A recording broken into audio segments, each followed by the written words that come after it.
Hello. Oh, Hello. hello. Hello. Welcome to the best organized and orchestrated stream in history. I've had one of those days that was unfolding very nicely along predictable lines, and then suddenly got that message going, they're delivering a thing to my house and I'm not there. I need you to go to my house and be there so they can deliver the thing. Otherwise they're going to yeet the thing into the canal and blame it on the dog.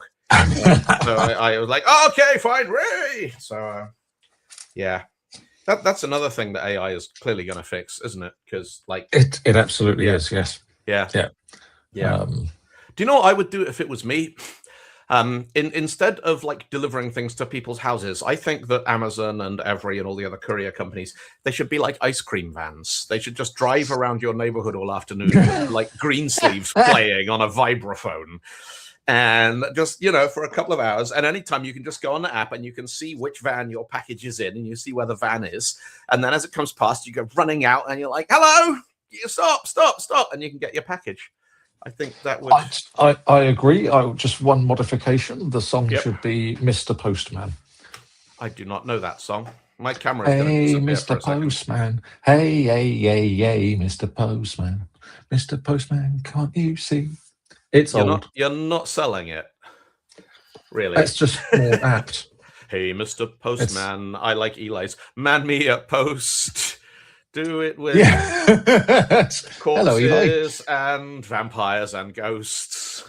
Yeah, I don't know where that came from. Hello, yes. Hello. So basically, I literally just got back into my house about 20 minutes ago, cooked and inhaled a pizza, legged it to my desk, and hit the go live button, and here we are. So now I need to remember. Context is a problem, isn't it? Like just the whole... It is. Although you can go into that directory, and you can launch Claude with the two developer and reviewer prompts again. Let's. I have actually updated my workshop. Yes. So that the that thing you have of giving them proper names. Yep. So yes, that. And I'm slightly torn. I don't know whether to call the reviewer Statler or Waldorf. I'm thinking Statler because that used to be my avatar on Twitter before it became shitter. I remember. Yes. Yes, you are one of the people who behind my suggestion that if you're going to use a fake face on the internet, you should be required to wear that as a mask when you go to conferences and things, so people which I did know who you are. I absolutely did that. Cool. So anyway, right. So I'm back in the floor, and so let's run Claude. Let's just run Claude and go help. Where were we? Yeah, literally just type where were we and it'll tell you.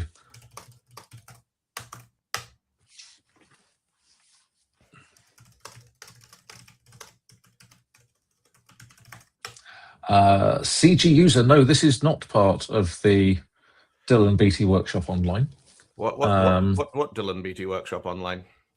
Somebody is asking in the chat. Yeah, no, I know. Is this part of the Dylan Beattie Workshop Online? No, it isn't. Nor is it part of the Ems Rindle Workshop Online. And it's more important that it's not a part of that because that's actually a thing.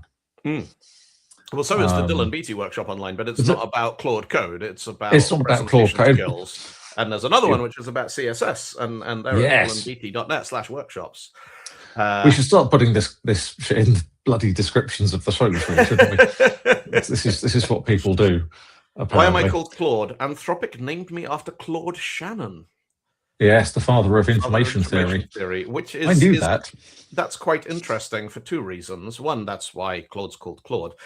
Two, one of the things that Claude Shannon proved is that any signal will contain loss and corruption, and you can't trust anything at all. And you absolutely have to verify the checksums on every single bit of data you sling across a wire, because perfect networks don't exist, which is sort of nice. Yeah. So can I, before we jump into this, can I just tell you about a fun sort of morning that I've had with Claude? Yes. because I've got my workshops all planned out, and I'm Yes. sort of slowly building the actual training materials and things. Mm. So I need to put a website or a landing page somewhere online. Yeah. It's going to be at claude.rendell.dev. Yeah. And it's going to provide a sort of whole range of available workshop dates for workshops. And people can go, I could do that one, or I could do that one, I could do that one. And then when I get like a minimum of 5-6 people, the workshop can go ahead. Yeah. And then they pay. And then I was actually just on that subject, and interesting, because I'm also running a bunch of online workshops as a sort of way of going, let's teach people things that I know they're prepared to pay for because they'll buy tickets when it's at a conference. But what if there isn't a conference and I don't have anything to do that week, and I'd like to get money so I can spend it on stuff? And one of the ideas that I had is, look, forget the whole, because there's the how much should things cost, which is just a total crapshoot. But I thought, well, what about if I say, look, here's the deal. You tell me how much money you're going to put in, and if it gets to $2,500, I'll run it. So if you really, really, really, really, really want to, you've got to put quite a lot of money down. But the thing about workshops on Zoom and stuff is, in theory, you could do them for like 100 people. The one I do about presentation skills, I count numbers because everybody actually takes a turn. And so there is a limit on how many people you can fit in the afternoon. But, I've done things on Zoom sessions with 20, 30, 40 people. And quite often you are doing it to 40 gray squares that never talk, because human beings are awful. And at a certain point, I'm like, it could be 100 gray squares that don't talk for all I care, And so the economics of how many people you can have in a group when you don't need to give them lunch and find them chairs gets really quite interesting. So it does. I'm going to have to renew my kind of Zoom Pro subscription, because I'm guessing Zoom's probably still the best thing for doing this.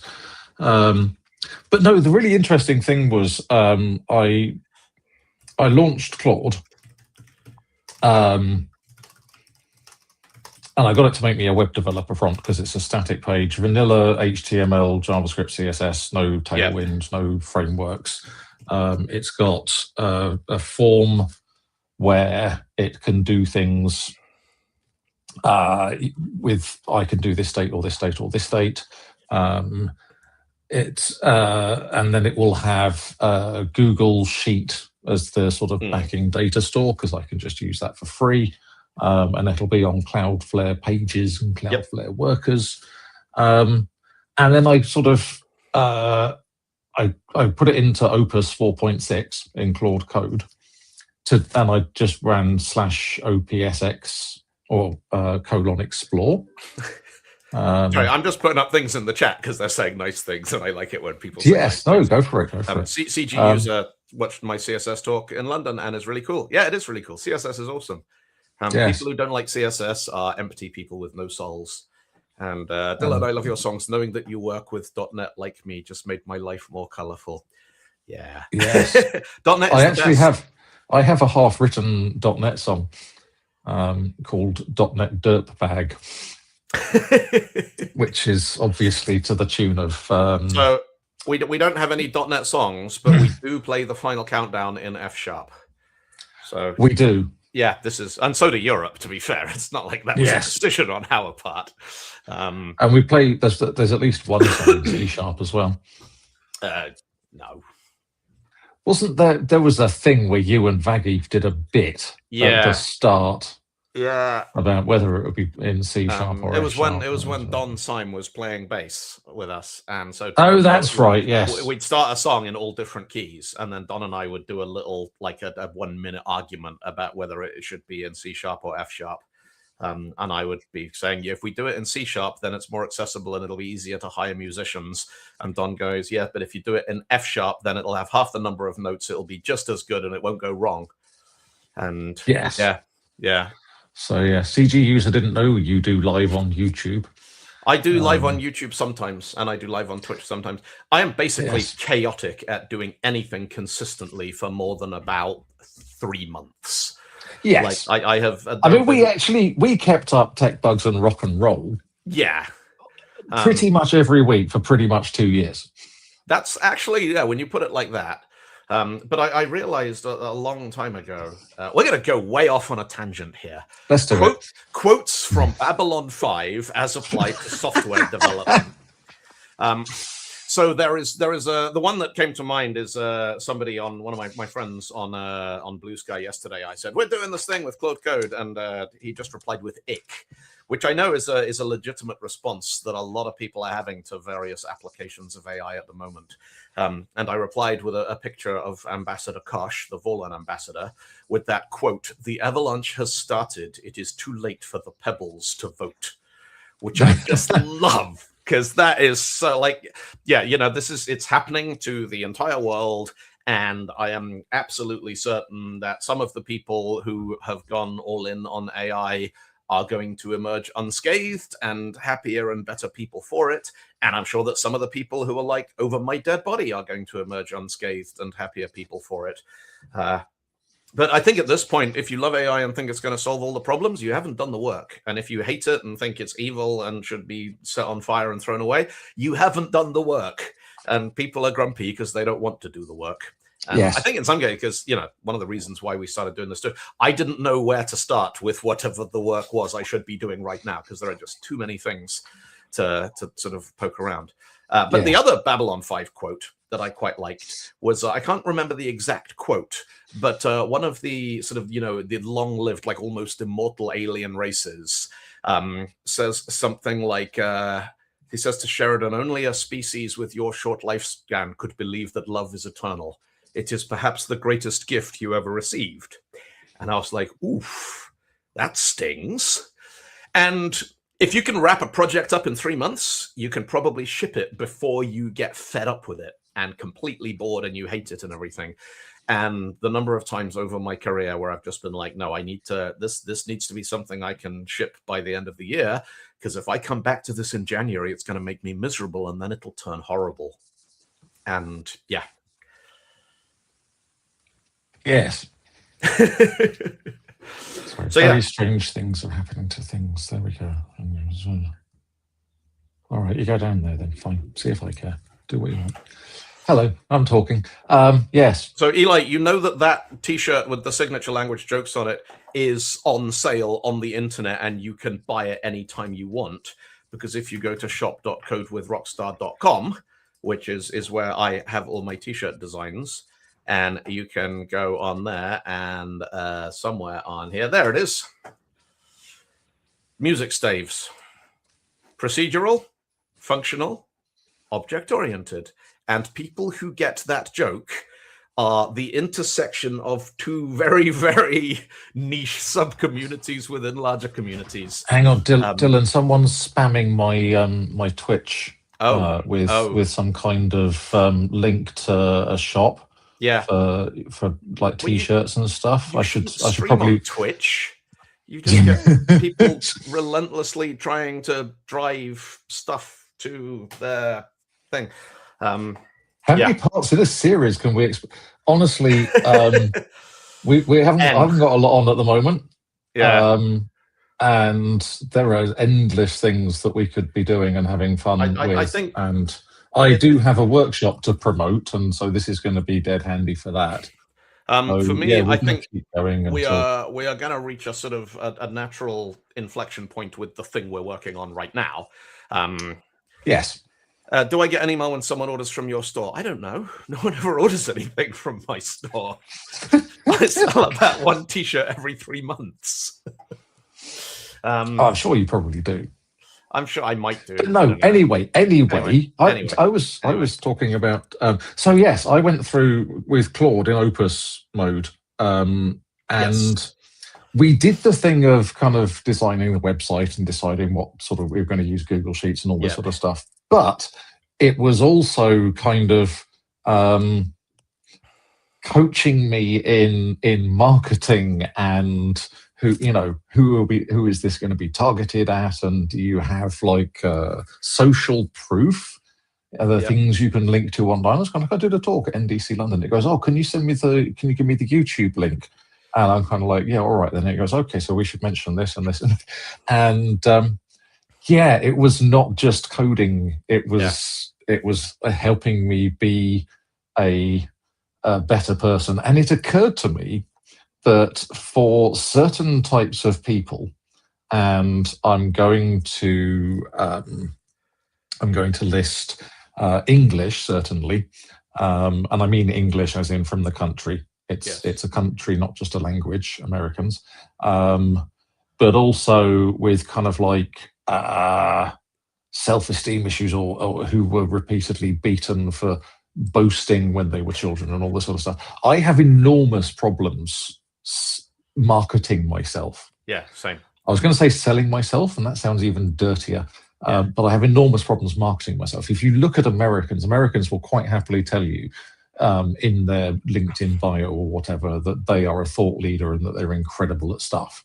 And to the English, that seems like crass, but actually they're probably closer to doing the right thing than we are, because we're kind of like, well, I prefer to let my work speak for itself. And people go, well, where is your work? And you go, well, it's at that place and that place and that place. Yeah. And I can't tell you about it. And so I think AI, I think potentially you can sort of like go, all right, here's my stuff. And I saw this as well as helping a friend tune a CV for a specific job, which is another thing that AI is extremely good at. You can just give it a broad CV and go, right, and here's the job description. Help me tune this seat, and it'll reprioritize and highlight different things and so on. Yeah. But also, because a lot of the text that it's been trained on is Americans telling people how brilliant they are, it's actually quite good at telling people how brilliant you are and kind of highlighting your achievements. And because you didn't write it, it's okay. Yeah. It's kind of like, this isn't me saying nice things about myself. This is Claude saying nice things about me, and I'm okay with that. An actual example of this. So when I put these T-shirts up for sale, one of the things that you have to do is write a little description of why the T-shirt's awesome. And I was like, but it's a T-shirt. And so these ones, I started just stealing bits of Def Leppard song titles. I'll pour some syntactic sugar on your style with this one. But there's a couple of others on there that I was just like... it's a T-shirt. It's made out of cloth, and it's got a hole for your head and 2 for your arms and another one for your waist. And if you want that, you should buy it. And if you don't, then that's okay too. And I just thought, I have no idea, because I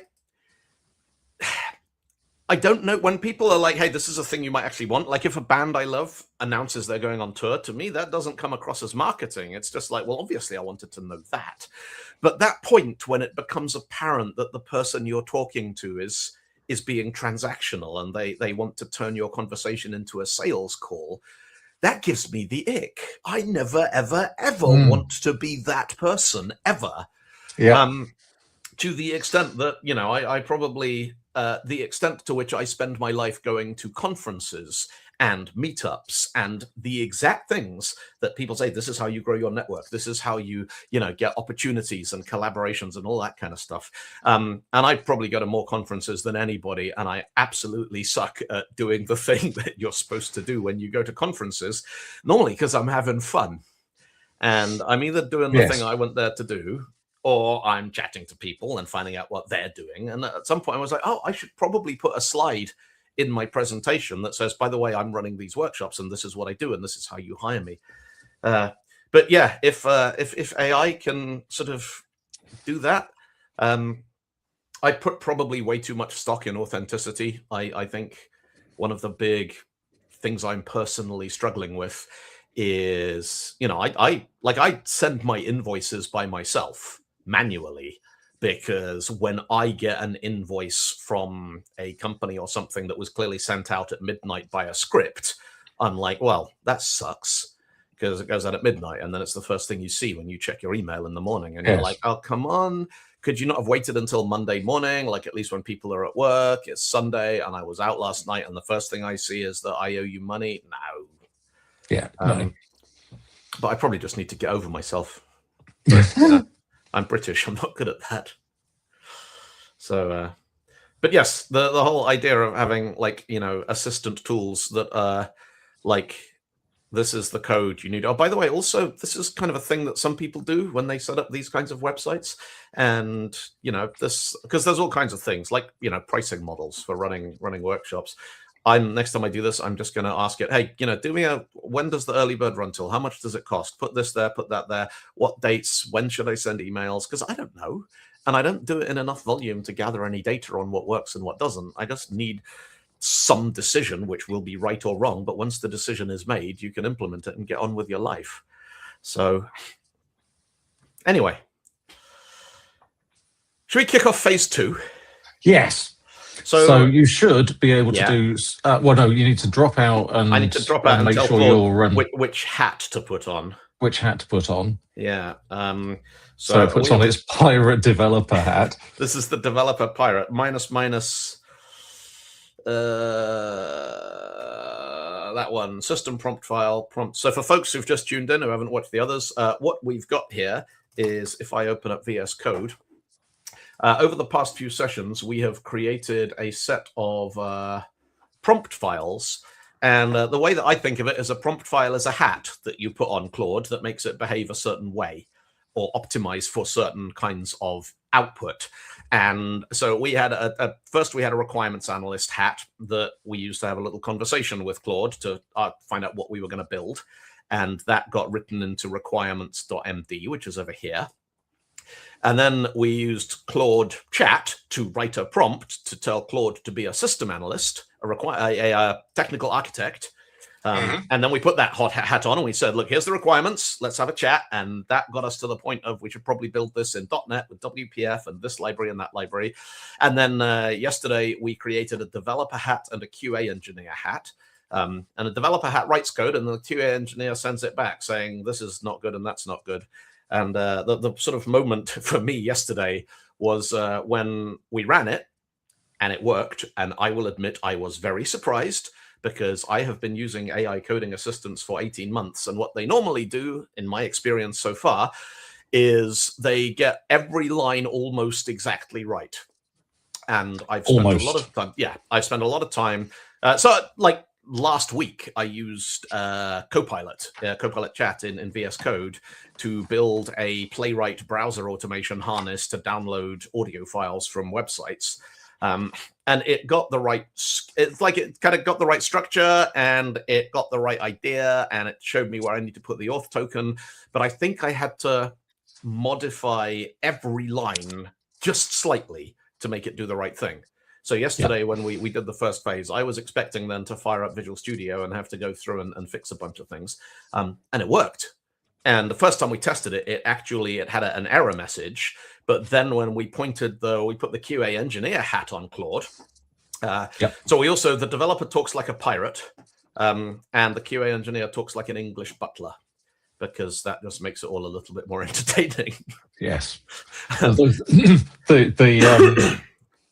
The English butler at first was calling Dylan captain until it was pointed out that it was an English butler and not a pirate, at which point it apologized profusely and fixed it. It was just... Anyway, so what we're going to do now is we're going to spin up Claude here. So this is Claude code running at the command line on a Windows PowerShell terminal.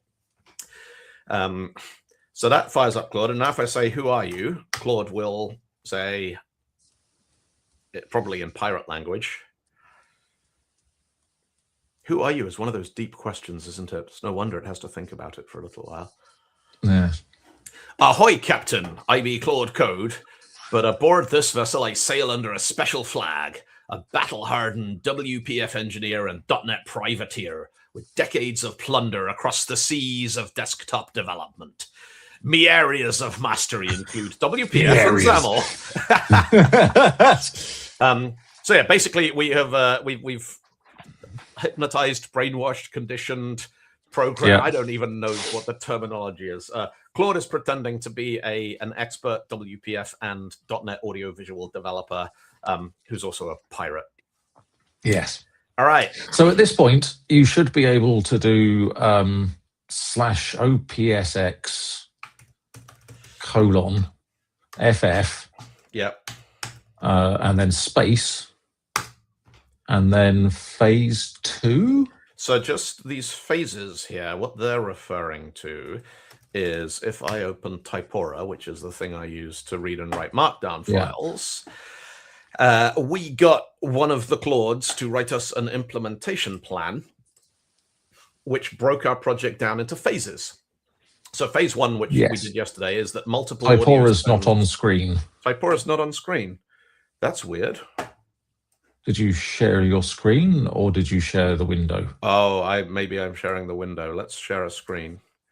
Yeah. Entire screen. That one. Share that. There we go. That's Typora. Yes. And let's just make that a little larger. Hey, zoom in. Control Shift. It's that one, isn't it? Yeah. Okay. And collapse that. So this is the implementation plan, which the architect Claude wrote for us, or rather wrote for us with a lot of to and fro and discussion and questions and answering. So phase one is a foundation and audio engine that will play multiple audio files in sync. So that's working. Phase two then is a single video and synchronize that with the audio stems. Phase three is playing multiple videos on multiple monitors, because that's the end goal here. So that the tool we're building is something that it's to run Line Breakers shows for the Line Breakers fans. So we can, one, have all the different isolated tracks, so we can just fade in and out whichever combination of musicians is in the room at the time. And two, so we can get one video playing in front of the band, so we can see lyrics and chords and changes and stuff, because we don't get a lot of time to rehearse because we all live in different countries. But then the audience, they get the visualization playback with all the jokes and the cool effects and everything. So yeah. And apparently nothing quite like this exists. Certainly nothing like this exists that you can drive yourself while you're also playing the guitar, because the things that professional bands use assume you have a little desk full of engineers who are running it while you're on the stage. So phase three will be multi-display. Then phase four is going to be building a set out of shows and saving files and those kinds of things. And then phase five is UI. And I like that. Hardening. Like, well, we'll get through 6 phases and then we'll make sure it doesn't crash, which I'd be lying if I said I'd never done that as a human developer. But yeah, all right. I honestly, that's yes, hardening is tragically, and you can tell this if you ever used software, is a phase that a lot of teams don't bother with. Yeah. So it'll be good to go through that. It's nice that Claude has planned it. Claude is much more, what's the word? Diligent. Yeah. CD user says, why would you pay $15 for an MD editor when VS Code is free? One, because $15 is not a lot of money, and people who build good software deserve to make a living. Two, because there's all kinds of stuff that Typora does, like allowing you to edit. You can edit the markdown, whereas VS Code, you have to write the markdown in ASCII. If I go in and make changes to this, it'll do bullet lists and stuff. The main benefit for me is if I paste an image into one of these files, I can set up behavior that automatically will copy that image into a particular folder or upload it to a cloud provider and replace it with the URL, which means for writing blog posts, basically it's a word processor. It's not a code editor. It's a thing for writing text that up until quite recently, you wrote text for humans. Now, that's not true anymore, because now we write text for machines. But yeah, Typora is what I use for writing long form. I write blog posts and essays and articles and all kinds of stuff with it. But yes, it's a WYSIWYG editor for Markdown. It's not just a preview. You can actually come in here and edit stuff and copy and paste, and it has different themes. And yeah. And yeah, we're gonna get our Claude developer to implement the phase 2, and then we're going to get our Claude QA engineer to review phase 2. Now let's just check. So I've got Git Kraken up over here. There will be people in the chat going, why aren't you just getting Claude to do all the Git stuff? Because I'm easing myself into this brave new world, and every once in a while I stop and I refer back to it in a tool that I know and trust. And so what do we got in there? Yes. We've got, but also we are not at the moment, neither of us have access to the £180 a month Claude Max. We're both on the $20 a month or £17 a month Claude Pro. And there is a limit on the number of tokens that you're allowed to use in a 5-hour period. And so when you start using Claude, it kind of starts from the top of the hour that you started. and says this is a 5-hour window. And then once you've used the tokens within that window, that's it. You're done until the next 5-hour window starts. So CG user, tables are tricky for Markdown. Let's see how Typora handles it. So that's a table. Actually, let me just, I'm going to open a new project here. And if we go, where is it? Edit, insert, somewhere, there's an insert table thing. I'm not wearing my glasses, am I? That's why everything looks okay, so no, go back to paragraph.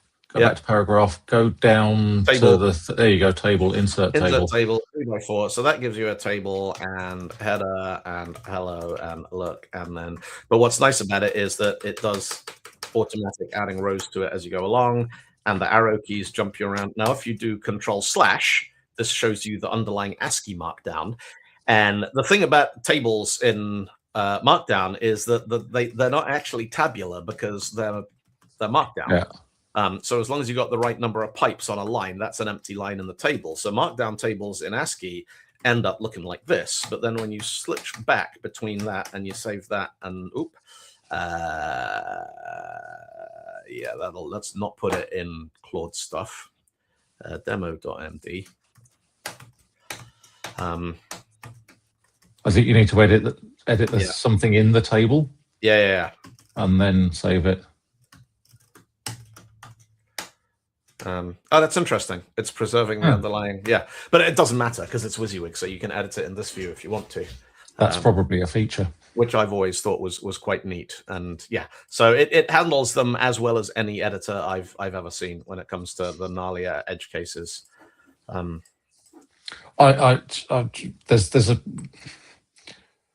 one of the wolves in my head is going off on a rant about that's completely missing the point of Markdown. And you should be typing pipes in Vim. If you want to type pipes the way in Vim, Gruber intended, you go right ahead. I am not going to stop you, but I'm also not going to watch. But yes, CG user said Markdown is the most powerful language in this AI era. And I mean that is true. And there have been. I watched a speaker who has fallen out of favor, and I'm not going to even name him. But he did a talk about the last programming language and what that might be. And I don't think anybody had Markdown on their bingo card for that. But here we are. I mean, having gone from learning HTML, way back when, like I learned HTML1 in the 90s and have written HTML ever since and have used all sorts of proprietary formats. And I learned LaTeX at one point, and Markdown is the sweet spot. Yeah. It absolutely gives you all of the 99% of the format that you need to make text meaningful and accessible without any bollocks. Yes. Without any, opening and closing tabs and without a lot of proprietary bits and pieces. So yeah, I've been writing markup for years and years and years, and I'm kind of like, all right, good. I'm glad this is the one we got to. It's not a great file format. It's full of garbage, but hey, it could have been YAML, right? So yes. Anyway, drop back to Claude. So back to Claude. There's Claude. Yes. And I think you can do phase -2 or something. What is FF here? So OPSX is the open spec command line tool. Yeah. FF is fast forward, and so this will create the proposal, the design, the specs, and the tasks. Okay. And I think you can specify phase 2. No. So, well, see what happens. Okay. I just put phase 2. We'll see if it can pull that out of that, because that will get past as arguments to the command. There we go. Yes. And then we have to say yes again and all that sort of thing. Yep.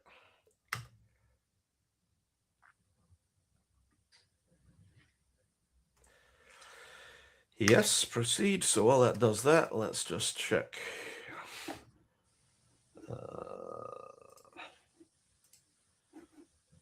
All right, so phase 1 is back in main. We got some work in progress happening on there, which is fine. I'm just going to do one thing, because normally when I'm streaming, I do not have the screen I'm sharing as my primary display. And I want that to be my main display. This might make things go... No, that's fine. Okay, good. Splendid. Yep. So yeah, proceed.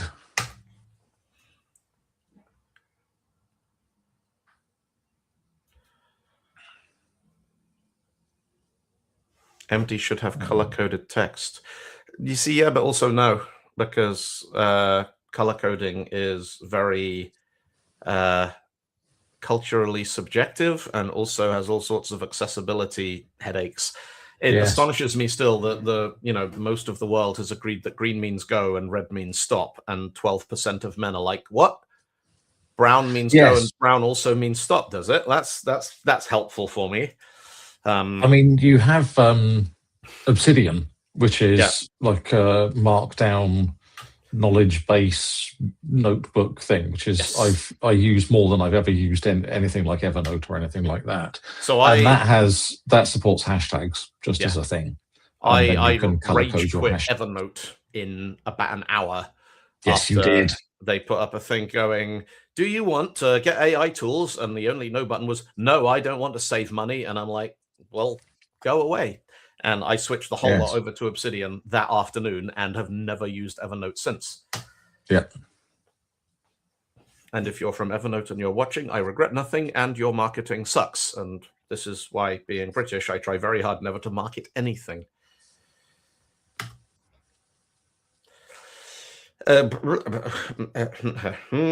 Yeah. Yeah. The reason it's repeatedly telling you this is because it does not like those dash, dash, dash in the quotes. Yeah. So this is it calling bash to pipe C# files into a redirected pipe. Yes. So this to bang thing is the Windows syntax to redirect standard error to dev null, I think, if I remember correctly. That is correct.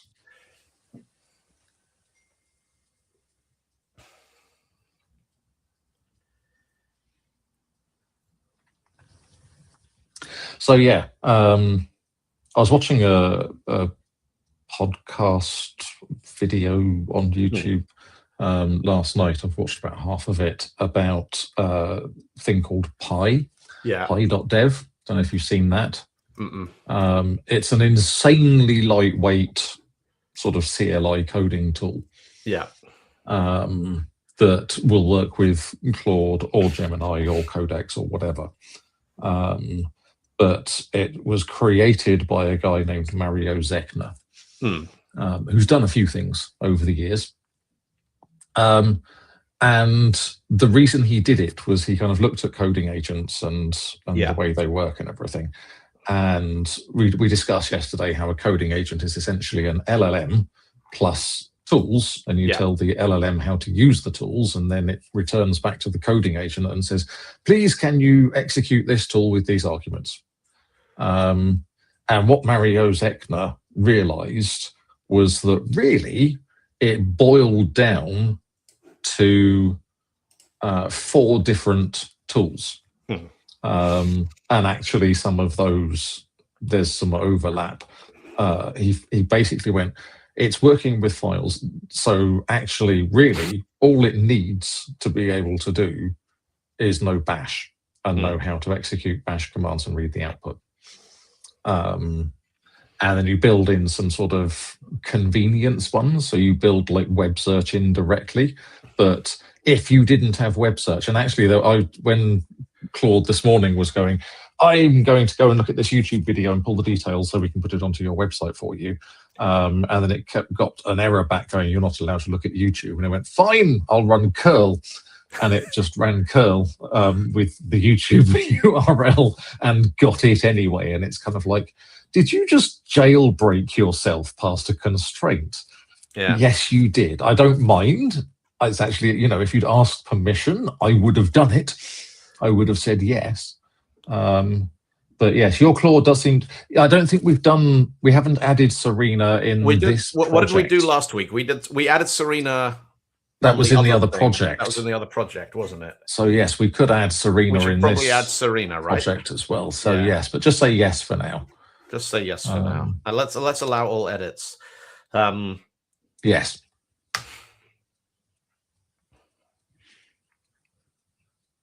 See, it suckered you in yesterday. It did such a good job yesterday that now you've gone allow all edits. This is when it starts creating Skynet. That's all right, as long as it doesn't merge Skynet domain without checking it with a human first. Yes. Bash SSH NORAD.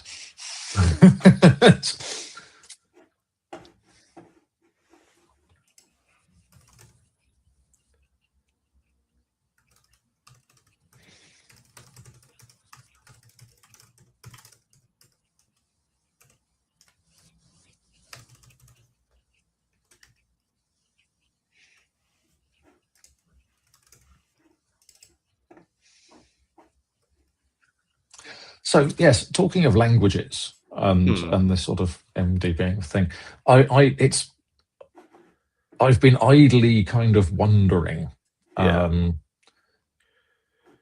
we get to a stage where humans in the loop become less and less important, and we can sort of maybe write like Gherkin style specs. Given when, then, and that sort of stuff. Yeah. But you know, when we have, we are just like analysts, and we're not personally reviewing the code. We have AI agents that are custom tuned to review the code and all that sort of stuff. What would a programming language that was optimized for LLMs and agents look like?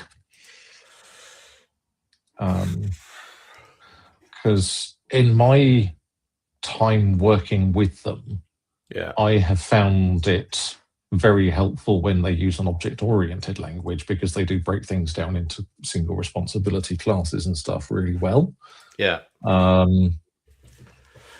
mean, that's so I can read it, and I think that I also have a bias. If I were an F# programmer, I would probably prefer it when they did things in a functional style. Yeah. It's just, Okay, open spec status. Yep, that's fine. Yes, it's interesting to reflect on the extent to which most modern programming languages were created by somebody with strong opinions about composition and reuse. Yes. And, you know, because really it started out with, machine code. And then assembly was just like, what if we could give them nicknames so we didn't have to look them up every time? And then C was like, well, we've got these little patterns of assembly language instructions that we keep having to repeat.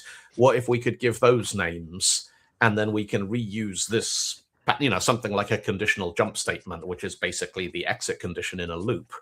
They're like, well, what if we wrote if, and then if does the whole look at the top of the stack, and if this thing's that, you do this, and if you don't, you do that. And macros in Lisp and functions and objects and web services and SOAP and Disco and WSDL and REST and GraphQL and all these kinds of things are all just different people going, the thing I want already exists over there, which could be elsewhere in your project or elsewhere in your company or elsewhere on the planet. And I don't want to reinvent it. I want to do it again. Yes. All right, what do we got? Let's hang on. Yar. Here be the full manifest. So we got a proposal, we got a design document, we've got a spec for the video engine, and we've got a spec for the site file sequence, triangle delta T logging. Delta T logging. Oh, it knows about Delta. That makes it look really smart. And Unicode. Yeah. And statelessness between invocations. Yeah, that's good. Yeah. 23 verifiable tasks across 5 groups. All right. Nice. And so if we don't run apply. Let's add Serena in. Well, hang on. I just want to. Where's my sidebar gone? There's the sidebar. And so now we should. So now that's all under OpenSpec. OpenSpec changes phase 2. So phase 1 has been archived. That is now in the archive folder. Phase 2. So we've got a design. Phase 1 delivered a proven N-Audio WSAPI audio pipeline. Yep. We baked in a bunch of stubs, adding libVLC backdate to 264 video playback. Yep. On the primary display. Yes. The primary unknowns are behavioral. How reliably does libVLC's pre-buffer trick eliminate startup latency? And does WPF's DPI virtualization misplace the... I'm glad it picked that up. Yes. No, I'm running 100% native pixel scaling on all of these monitors because I don't do high DPI on Windows at all if I can help it. Yeah.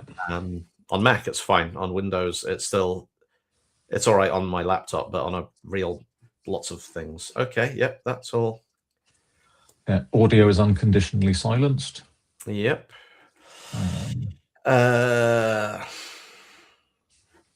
Fallback PNG assignment. So yeah, I do like it has the non-goals, but it also has which phase they are planned for. So someone's go, well, that's not a non-goal. You go, no, it's not a non-goal for this sprint, this 1 hour sprint that we're about to embark on. Yeah. Because this would be a sprint. This yes, would be like a week or two of would work be an iteration. A team, yeah. Yeah, all right.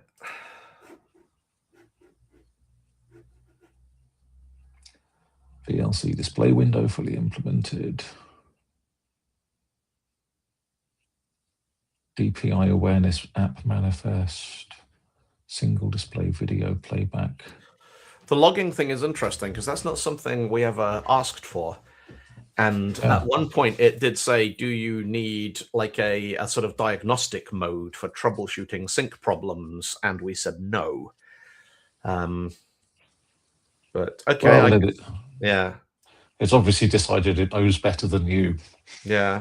And yes, so this is our checkbox list. And so this if anybody is new, it ticks these as it goes along. Yeah, so these are just little checkboxes, which in Markdown are 2 square brackets with a gap between them. Because Markdown's just cool for stuff like that. Yep.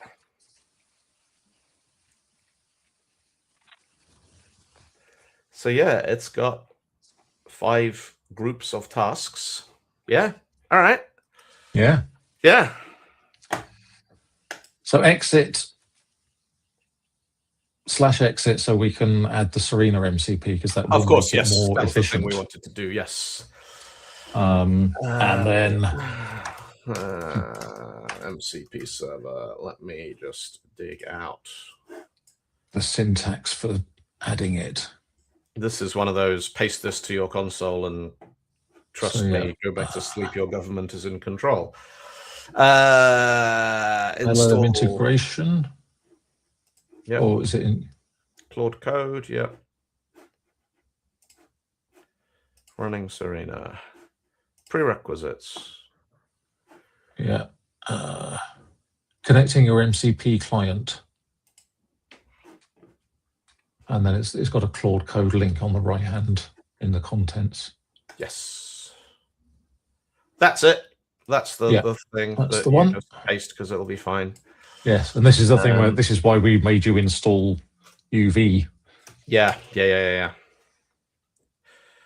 So this is Claude with the MCP subcommand, with the add subcommand with Serena argument, minus to say we're not talking to MCP anymore. We're talking to Claude again now.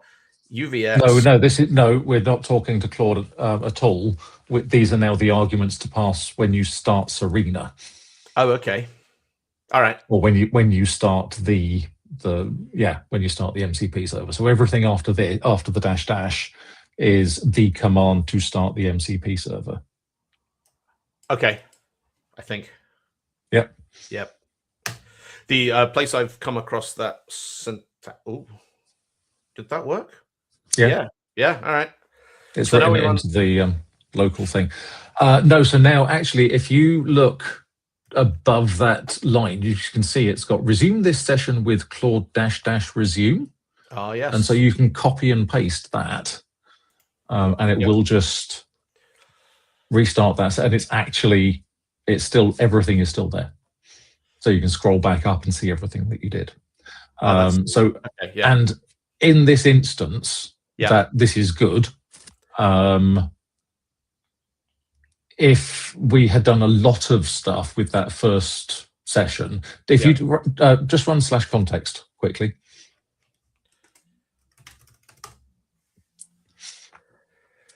So yeah, we can see here, if you scroll back up a little bit, it'll show the little graphic thing.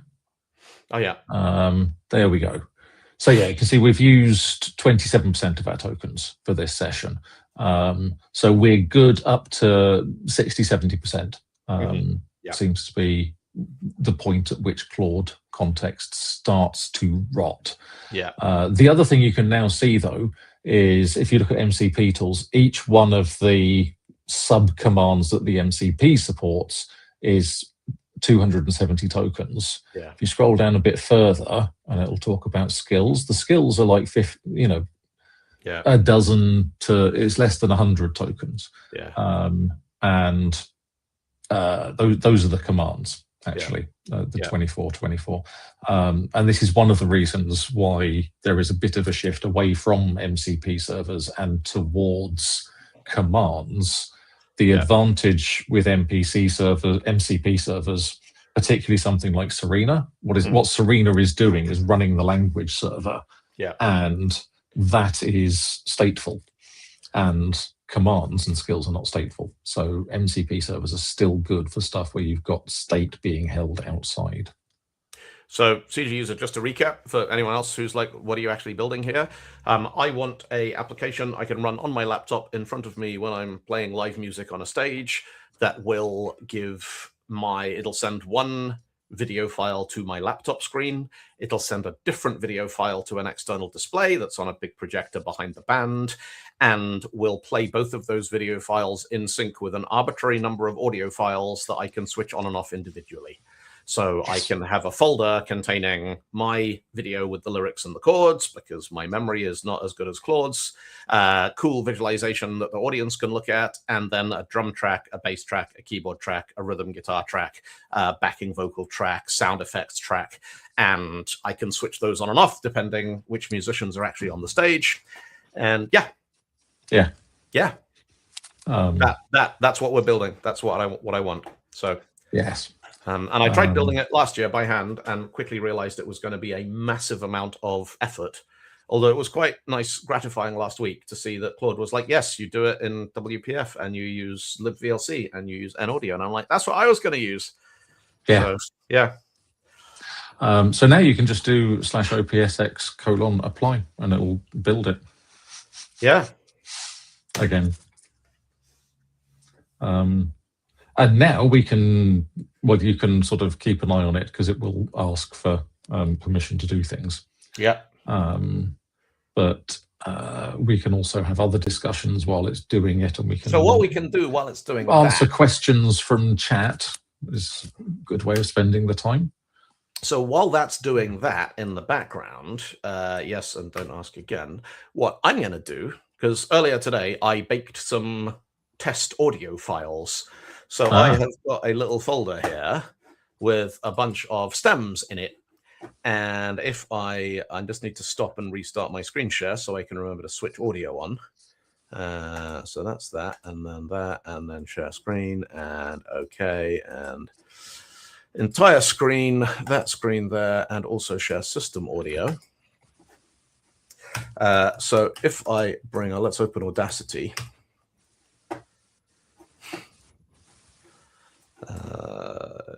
No, that's fine.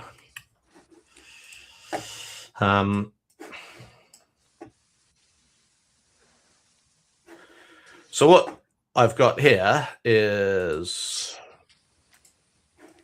1, 2, 3, 4.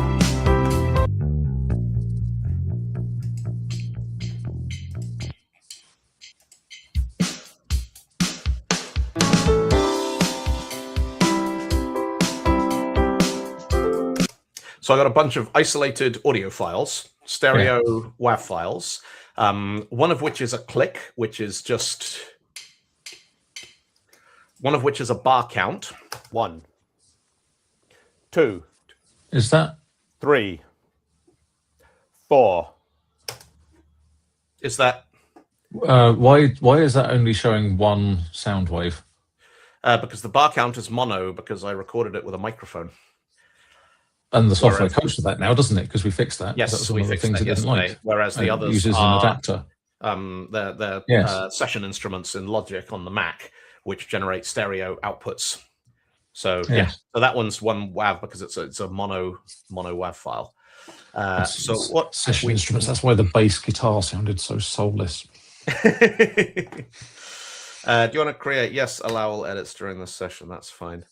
So while that is doing that, what I'm going to do is we're going to open After Effects and we're going to create a new project. And I'm going to save this as the Claude stuff.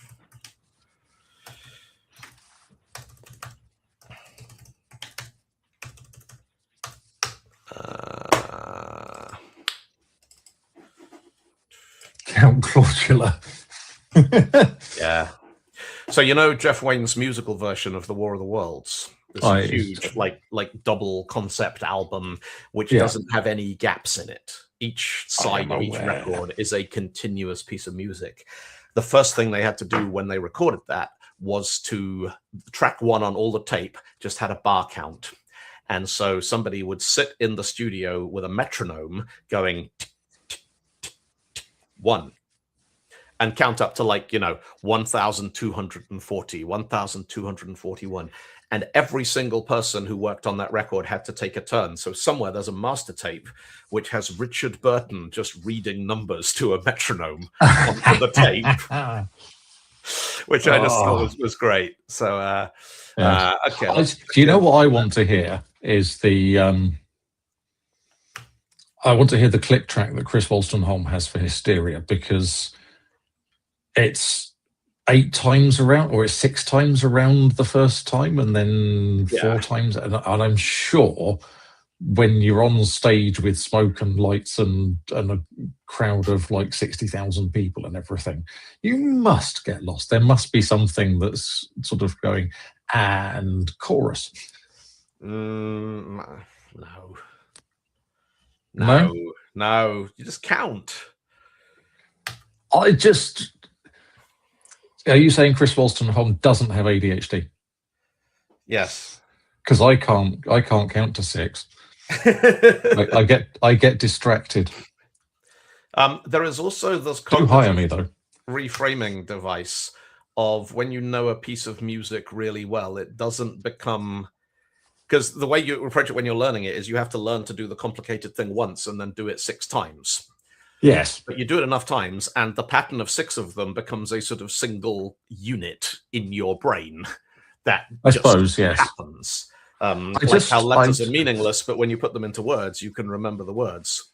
I'm having a flashback to Brugata last year when we did 7-bit encoding, and it finished, and I just kept going. Yeah. I was in my own little world. It was, is it done? Oh, okay, I'll stop.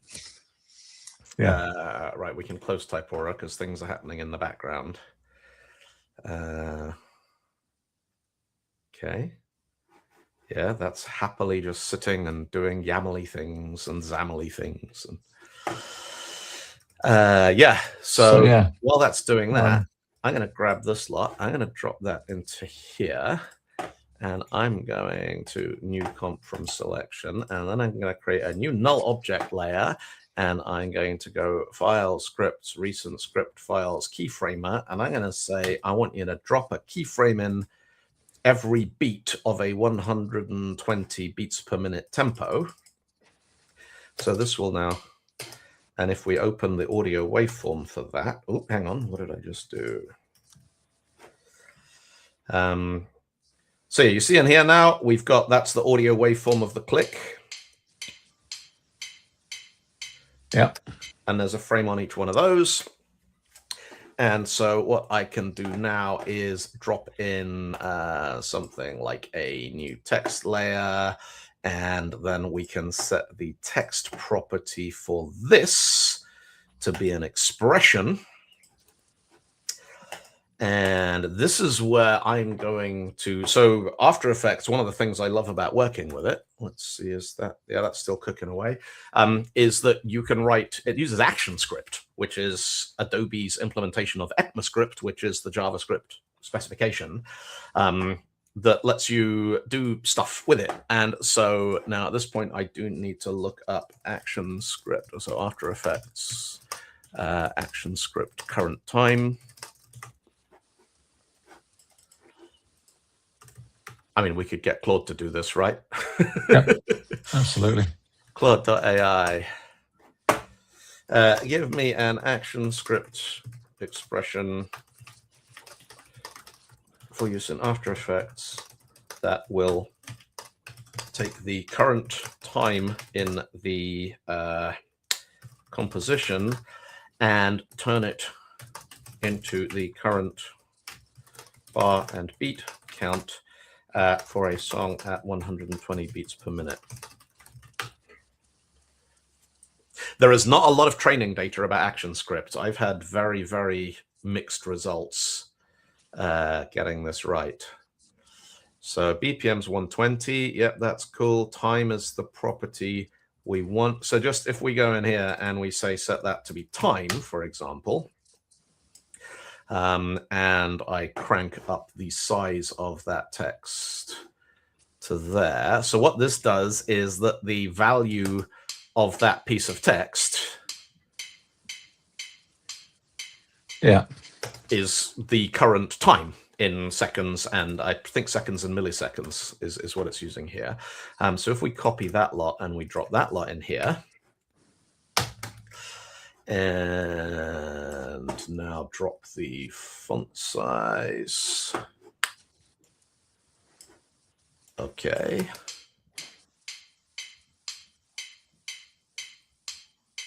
It did it. Yeah.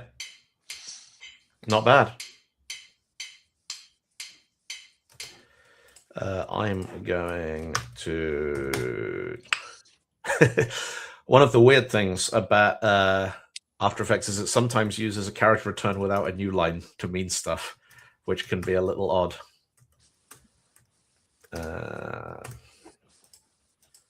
There we go. Okay, so that's cool. So let's grab that. Nope, I don't want the empty text layer. I want that text. And there's that one. Let's... Bauhaus is a good font. I like Bauhaus. Bauhaus is friendly. And align that. And so now... I mean, you say that, but that does actually say SAR to seat one.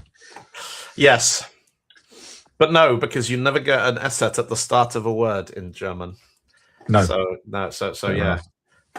Would you be happier with something a little? No. I love dramatic. Bauhaus. No. Go for it. I'm complete. Okay. I mean, it's very tempting given that they're in the chat to say Poppins, but no. No. So this is bar and beat count. Okay, so let's just check. So if I drag the bar count WAV into that comp as well. 4, 5, 6, 7. So this will now give us individual pieces of media that we can use to verify the synchronization. .NET test. Do you want to proceed? Yeah.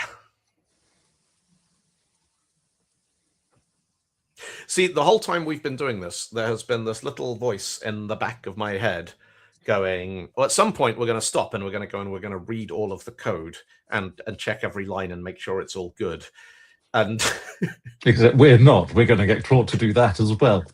Yes, and I'm sort of like, I think slowly there is a little something on the horizon, not big yet, but it's over there and it's getting closer, that is saying, you're not going to do that. No. And I'm like, but yes, we are, because No, you're not. the human in the loop.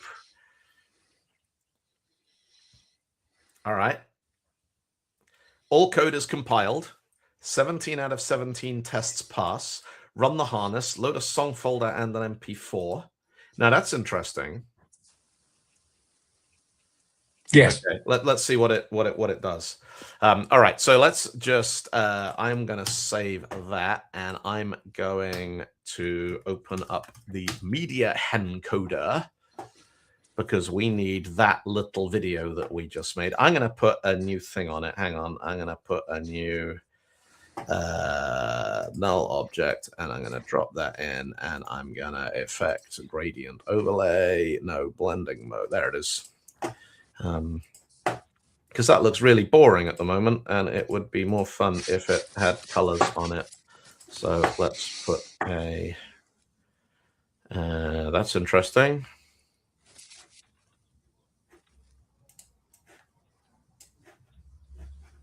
Why did that not draw anything? Because okay, that's my keyframes layer.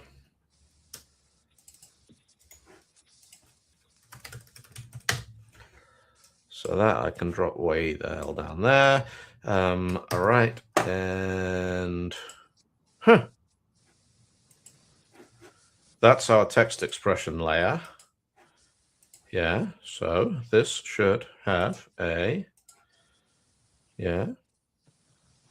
There's something about After Effects that I often do something when people are watching that I do 100 times a day, and it just doesn't work because people are looking at it, which is very strange. It did the same thing. You remember the session I did in Copenhagen last year? Yes. And just like suddenly it's like, that's Linebreaker Song Live. That doesn't not work. That totally works. All right, let's do a solid and do an overlay on that one. Okay, and layer styles, gradient overlay. There, okay, that's what we want. It's because it's a null object, and null object layers don't render unless you do something to them. Do you know, I was actually going to say, is it because it's null? But I assumed that I would just get a kind of withering look.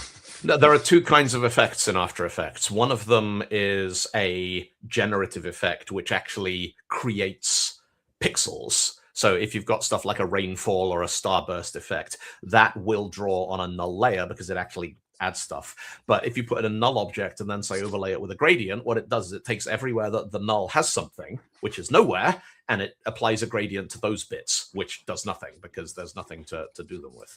So while you're doing that, I'm going to sort of nip through and answer some of these questions from the thing here. So because right now, there we go. So Dorothy, welcome back. Dorothy asked, they're being offered Claude Opus 4.6, but Sonnet 4.5 in the UK on the Pro plan. We're in the UK on the Pro plan. We're definitely getting Sonnet 4.6. The first thing you should do every day is run Claude update. And sometimes it's even worth doing it kind of like before every session, because I think yesterday they released 4 new versions during the day. They're constantly basically pushing it to, it's continuously deployed to NPM. So it might be that you need to run Claude update. CG user, will they ever release Sonnet 5? Yes, they will. They seem to do sort of 2 major versions a year, I think, roughly. Or was it 1? Honestly, it's time no longer has any meaning with the rate of this stuff. CG user, very specific tools for live on stage. It is very specific tools. We have very specific requirements. As a band, we turn up and we have our own little portable mixer. So there are many things that you need to understand about Line Breakers. We are made up of Dylan and I and Eli live in the UK.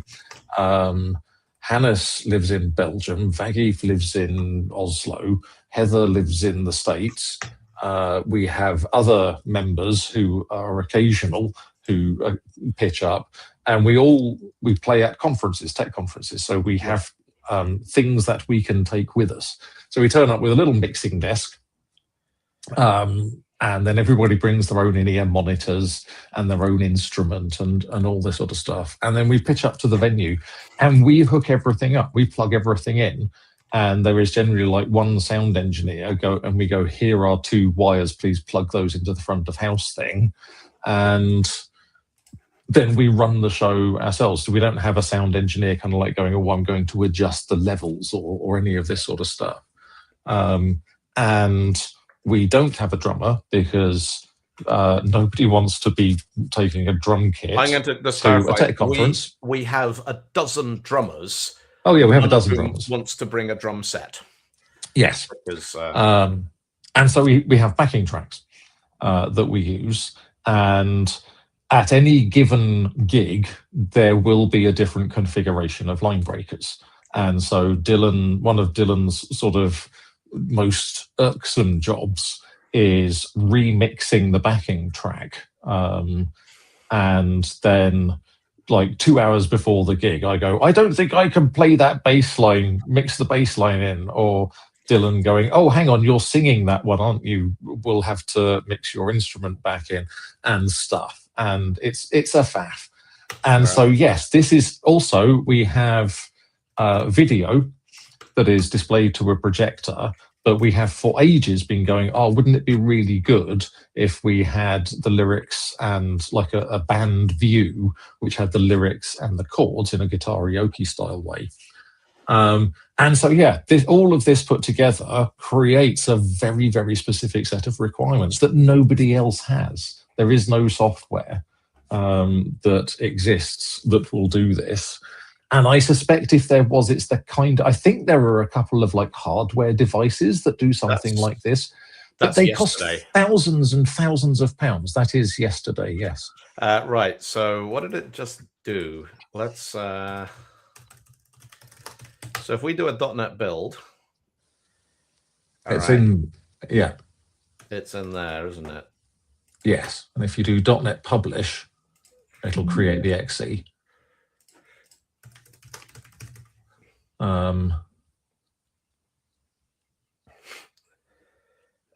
So yeah. Okay, so it's in Video Jam bin release NetTech. Can I do .NET publish? Does -O on this work? Yes, and that will overwrite yesterday's. Yeah, that's what we want.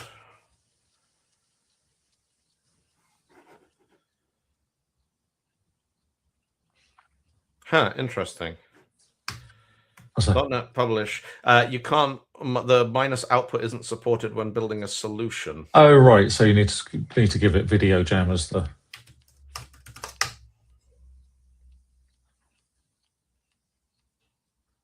-P.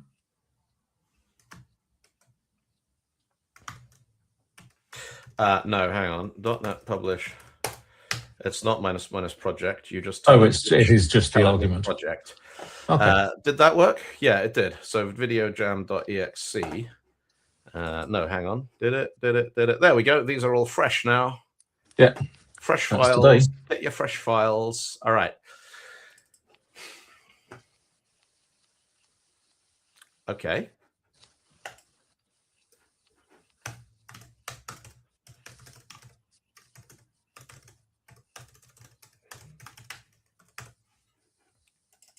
So if I load stems and now load a video file, bar and beat count.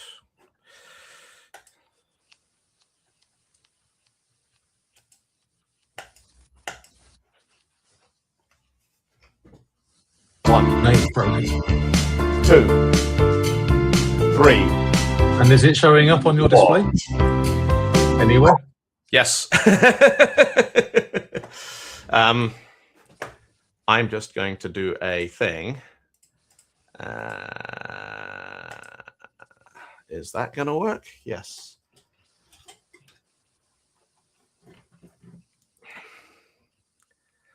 There we go.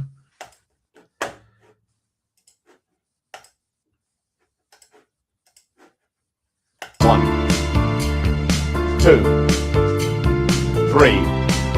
Wow. 4, 5, 6, 7, 8, 9.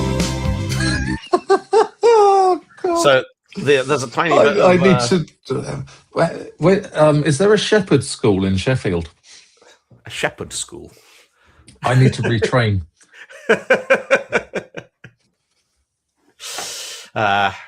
Grief.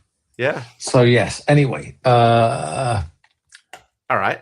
what else have we got? And then Voot Lane joined Idle and M's, found the music not too long ago, loving it. Thank you very much. Somebody thought I was John Lennon, which wrong gender, but I can sort of see it with the hair. I'm a work in progress. Do we think these streams will serve as a good learning tool for the agentic coding? That's kind of part of why we're doing it. I mean, it was Dylan wanted me to show him how this stuff worked. Yeah. And then we've long had this delusional belief that me and Dylan having a conversation is something that other people would enjoy, which was born out of 2 years of doing a bloody podcast together. And people reliably turned up every week to listen to us talk absolute bobbins. So we thought, why not stream it? So yes, I'm going to say yes. If you watch all of this, it's not the most efficient way to learn because there is a lot of bobbins. Yes. And it will serve as a good learning tool for about the next 2 weeks. I have not spent any time at all working with or learning about these tools other than what we have done on the stream, which is all in the recordings, which are on YouTube now.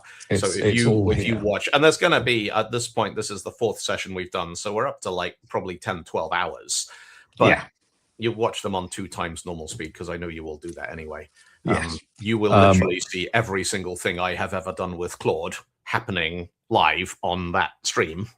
And hopefully there will be something of value. Hopefully, but tomorrow I will be all excited because my new website selling my new workshop will be up. So I'm going to do it's essentially a 2-day workshop, but it will also possibly be 4 afternoons rather than 2 sort of full days. A, it's easier for people to fit into their day, and B, it means you can do cross time zones, so Americans can do it in the morning and Brits can do it in the evening and that sort of thing. Sworn I will never do 7 hours on Zoom in 1 day. It's a lot as a teacher, but it's also a lot as a learner, as a student. But yes, so that will be that website will be up tomorrow.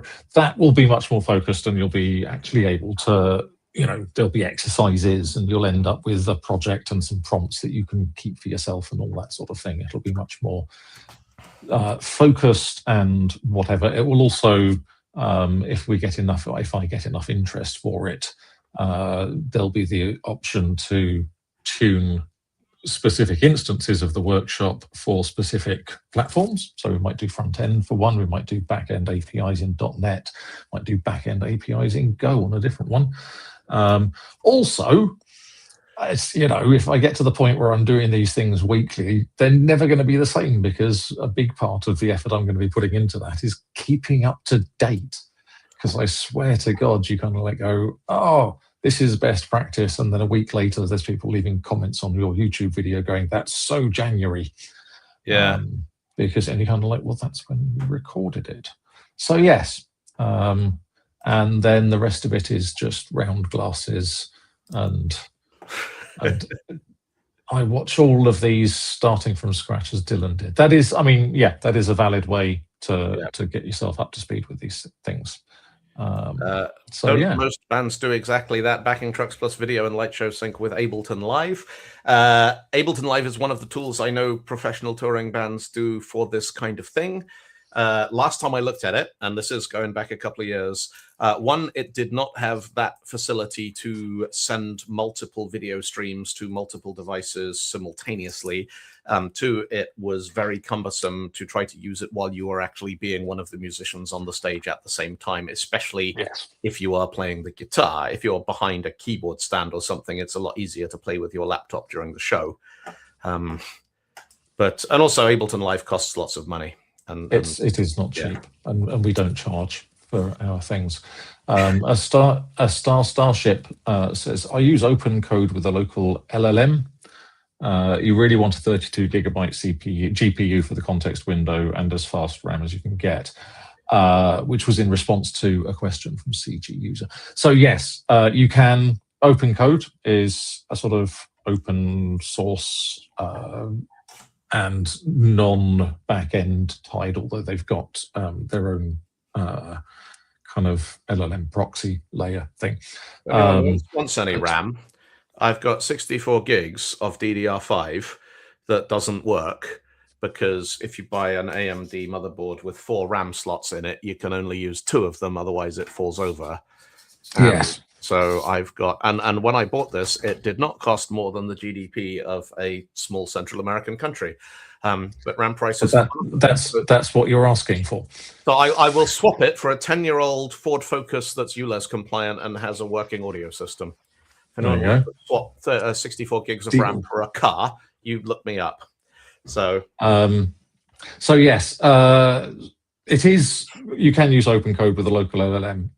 However, I have a MacBook Pro M3 Max with 36 gigs of RAM, and it didn't really matter which model I used. There wasn't enough RAM for the context window. It was not great. I would say you need at least 64 gigs of RAM, and you need a lot of GPU cores. So I expect. I mean, an M3 Ultra Mac Studio will definitely do it with 512 gigabytes of unified memory. Apple are going through the process of launching the M5 stuff. When they get to the M5 Max MacBook Pro with 128 gigs of RAM, possibly, what's the thing between, is it 192? Yeah. Yeah, 192, because they probably won't go to 256. But the rumor mill is suggesting that the Mac Studio M5 Ultra will support up to 1 terabyte of unified memory, which is. Do you want to see something genuinely hilarious? You'll be able to run DeepSeek. What's this? This is Visual Studio 2026, and I just loaded my default color scheme, and I have white with a white background on all the menus. Nice. That's all right. I don't need those stinking menus. But no, I do think though that that when they launch that, you'll be able to buy 5 M5 Ultras with 1 terabyte of RAM each, network them together using the high-speed interlink thing that they've got, and then you could probably just load up the latest like Kimi or Minimax model and say fix After Effects. Yeah. And then just go on holiday, come back, and it would have created something that just knocks Adobe out of the park. Yeah. Yeah. So by the way, so there's chatter going on in a separate window that none of you can see about things like Squad and Agents and Ralph and so on. We should do a stream where we talk about those things. It's very difficult for us to demonstrate that because that really does require, you know, if you're running a squad of agents and they're all doing things at the same time, you're going to burn your $20 worth of tokens up in 5 minutes. So yeah, we will. The workshop that I'm working on has a whole section on doing that. Because presumably if the workshop has paying attendees, that pays for the tokens. It does. Whereas YouTube doesn't. Actually, YouTube, I make enough money from YouTube that it pays for me to have all the streaming services. I just about make enough from YouTube videos that it pays for Disney Plus and Netflix and Amazon Prime and Spotify and Tidal. Spotify and Tidal. Yeah. Tidal's much better in terms of paying artists for their music, but Spotify has audiobooks now, which I'm kind of a sucker for. Okay. So, yeah. And Tidal's not owned by somebody problematic? As far as I'm aware, it's not, but it is owned by people who aren't very good at building networked audio software. Yes. Once a day, it just goes, and I'm like, no, play the song, and it goes, can't, and I'm like, come on, and close it and open it. It's like, oh, yeah, I play songs. I'm like, thank you. You could have done that. Saved us both a bit of time.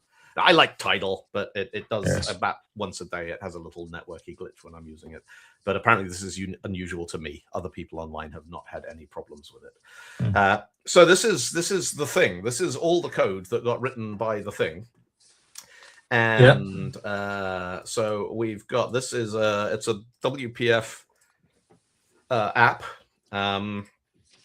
It's got XAML, so that's our window with the buttons that we just looked at. That's the VLC display window, which does actually look like that because it has no window, Chrome, no border, no nothing. Yeah, we literally just need a window handle. It's just a full screen window handle. Let's take so the.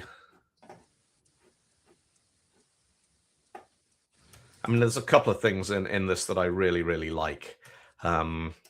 So the extent to which everything is documented, commented. There's always been one of the interesting kind of potential spin-offs of this. I've always been like, that's quite a lot of like that summary on a property there is just telling us things that if you know what you're looking at, you can get from reading the line of code. And in my experience, what will quite often happen if you have a comment that says that immediately above a line that says that is that somebody will go, oh, no, we don't want that. We want 48,000. So they'll change that and they won't change the comment. And now the comment is useless because the comment is false. And so what you'll actually kind of end up doing is, you know, if I was being really militant about this, I'd be like, we'll take the summary out and let's have a const int sample rate in kilohertz equals 44,100 and const int audio channels equals 2, and then use those in here so that looking at the code, you're like, I see what that means. I see what that means. But again, this is the big question that is sort of hanging over all of this is to what extent is code still going to be written for the benefit of the humans who are maintaining it? And if it is, should we be including that sort of stuff in our prompts and telling them to fix it? And yeah, I don't know. It's because it's got it right here. It's got the Wasapi latency milliseconds. That's been put in as a constant. It still can't name fields properly, but that's because I haven't got Claude using the same conventions as Visual Studio. So and yes, this is the point where you're like, okay, this is all the code. Are we going to read the code? Are we going to review the code? Are we going to look at everything the code does? Are we going to step through the code? Or are we going to YOLO it? And given that this thing is going to run on one laptop, the only person I'm ever going to ship it to is me. And if it crashes, it'll crash in front of me, in front of all the people who are watching, and I'm going to look like an idiot for trying to run a show on my own homebrewed software. I sort of am veering towards testing the thing very, very heavily rather than reviewing all the code. But we have a tool for that. All right. Yes, we do. So I want to make a couple of tweaks here to so the implementation is done. Claude's developer hat has gone in and has made that work. But what I want to do now is, and jump in if this is a stupid idea or something I shouldn't be doing. Let's open up VS Code there. Is I want to find the QA engineer, and I want to put a note in here that I don't like magic numbers. I don't like passing those. So that exact line of code that we just looked at there. Where did it go? Oh, where it had the 44 underscore 100, and then it was in engine, wasn't it? It was in audioengine.cs, I think. Yes, there you go.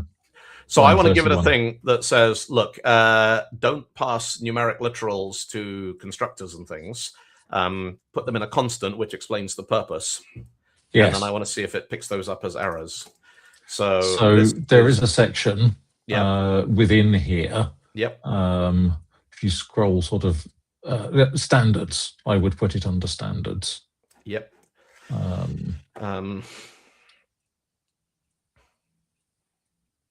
Or code review standards. Code review standard. Oh yeah, naming and clarity. Yeah. I would add it as a kind of note there.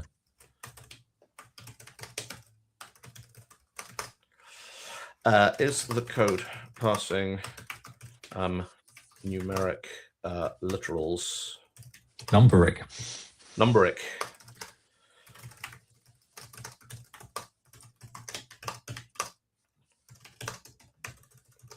Should these be extracted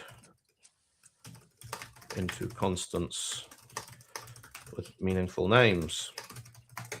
Right. Yep. So that's new. So we've taught our QA engineer something that we care about. Yep. So if I now run Claude in here with a there we go. Claude prompts QA engineer. Okay. Oh yeah, it's brought up the Serena MCP dashboard. Which confusingly, every time you run Claude now, it's going to load the Serena dashboard, but it loads it in the same browser window as StreamYard was running in, so the chat disappears. Yes, it is unhelpful. Yeah. Right. Review this lot.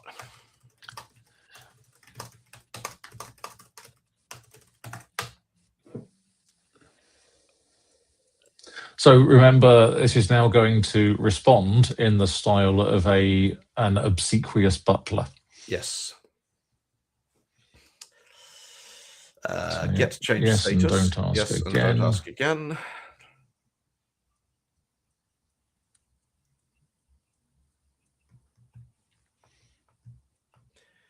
And we have a 4 p.m. hard stop, so we got about another 20-25 minutes. Yes. And because I have to go, I have a round table, the nature of which I cannot divulge lest I win an award. Oh, well, that sounds very exciting. No, I don't want the award. Oh. Oh. Shush. And you, Eli. Holderness, you are the designated witness. On account of proximity. The only magic numbers I happily leave in source code is 42 or 69. I'm with you on the 42. Yeah. I occasionally put in 54, which is what you actually get if you multiply 6 by 9. Assuming you're in decimal arithmetic. Yes. Oh God, don't try and work out the number base where 6 times 9 is 42. I can't remember what it is. There is one. We got. I think it's base 13. Is it? Yeah, that sounds right. Claude.ai.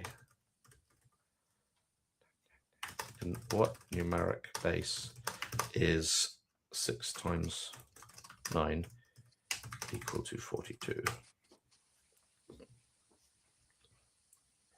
Yeah. 13. There you go. God, it did that quickly. Getting better at numbers, isn't it? Yes. How the many number of R's are there in strawberry?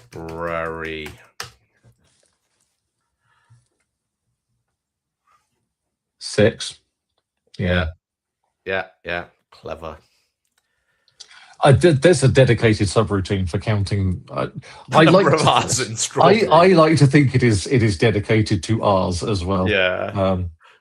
That's yeah. How many times does the letter Z appear?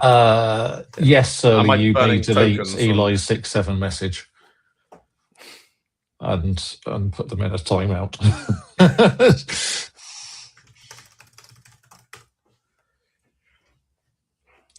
Base 13, so 54, if you write it in base 13, is 42, Surly. Yeah.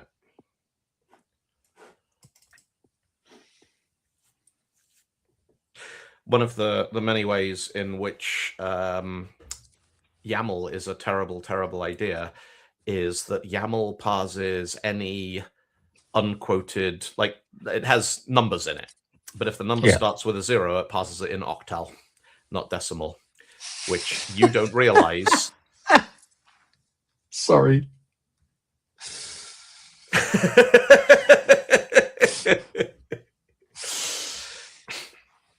Yes. Sorry, carry on. So yeah, you type numbers. So the reason I hit this one is I was using like 2-digit numbers to order chapters in a course handbook that I was writing in Jekyll, which uses YAML front matter. So I had chapter 01, 02, 03, 04, 05, 06, 07 are all fine. They all parse in octal as 1, 2, 3, 4, 5, 6, 7. 08, it goes, well, that can't be octal, so it switches to decimal. 09, 10, so on. But then I was like, I might need 3-digit numbers. So I switched to 001, 002, which means that 010 now appears before 009, because 010 in octal is 8. Whereas 009 in decimal is 9. Is 9, yes. That's, I love. Is YAML any good? Norway.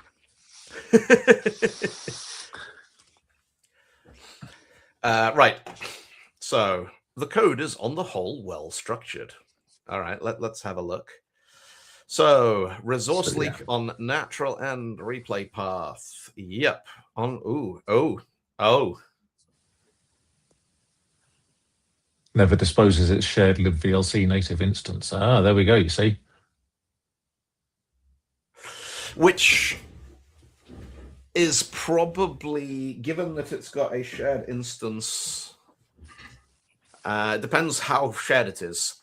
Yes. If it's going to spin up a new shared instance every time we load a fresh file, that will eventually become a problem. Yeah. Hang on. No, when the user presses it again, it silently overwrites both fields with fresh instances.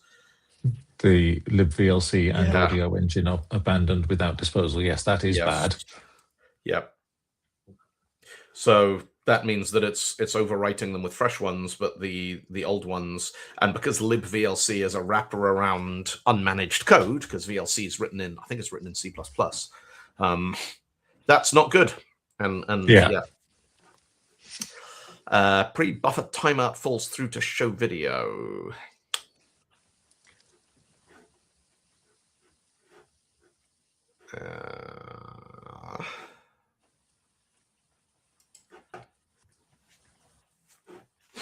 Interesting. The design doc says allow a degraded start, which is in tension with the spec.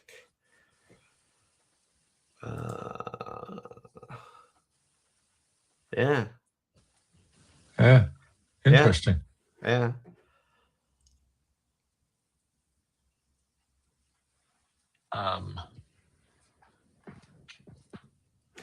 So yes, I mean, yes. Yeah. Yeah. Yeah.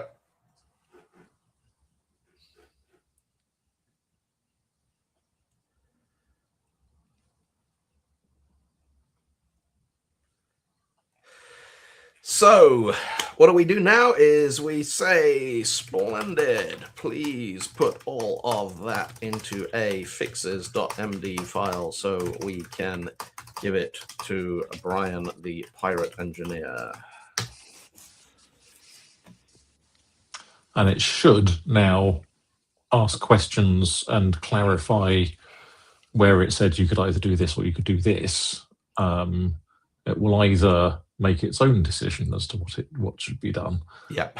But where there were things where it wasn't sure, it should come back and ask us questions. Did it pick up the magic numbers thing though? I don't know actually. I got bored of reading the feedback before we got there, which I think is going to be an existential crisis for the field of software engineering. Oh, hang on, that's what is genuinely it's doing shit sandwich.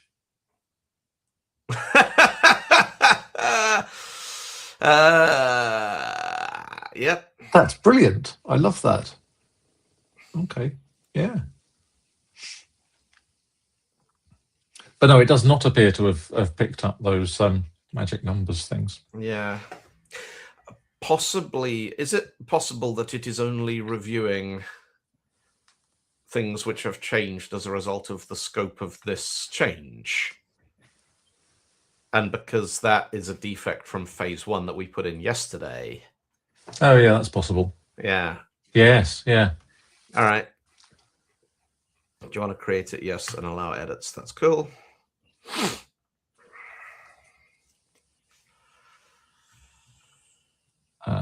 Okay, I'm going to do one more thing. Could you also please check all existing code for magic numbers? We just added this to the prompt because some of yesterday's work contains numeric literals.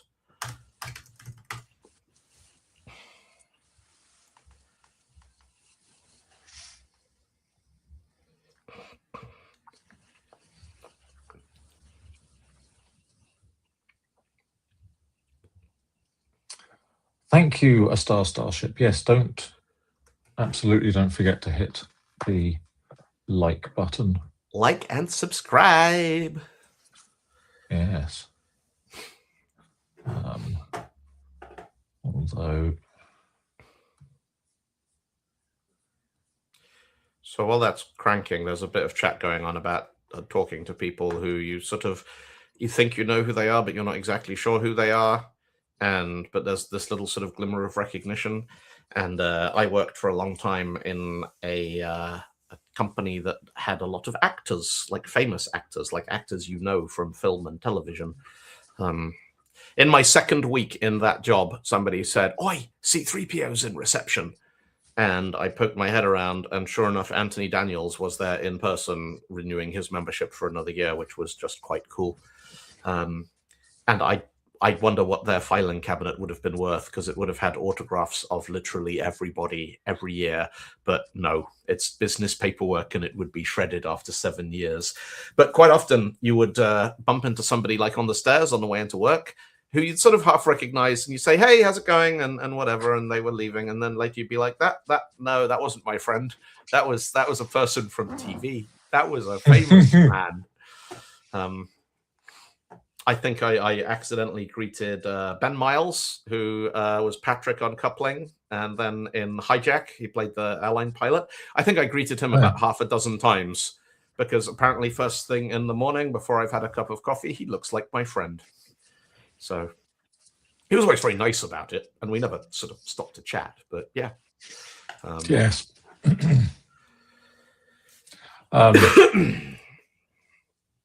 I can't even remember.